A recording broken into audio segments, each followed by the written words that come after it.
Already at the library thinking about how I'm going to tackle editing on this last book today.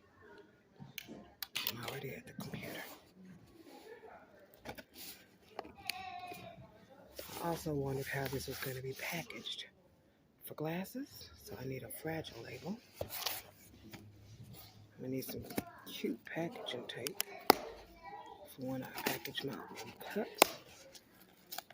So it says it weighs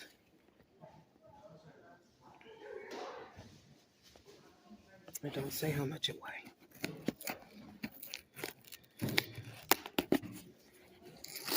I'm hoping the design came out well. This one is from spring.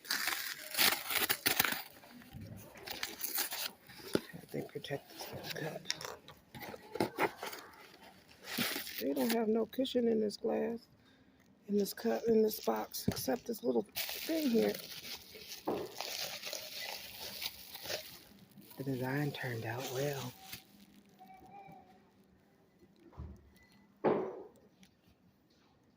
Moolah Rain.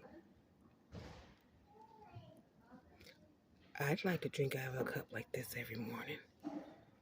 Or have some slippers that say Moolah Rain. First thing you wake up, money on the mind, you slip your feet into the slippers. I do make slippers, by the way. I'll wait till it's a little warmer for that. It's cold and snow sometimes on the ground here in Indiana. Unless I just want to wear them around the house. But in the meantime, Moolah Rain.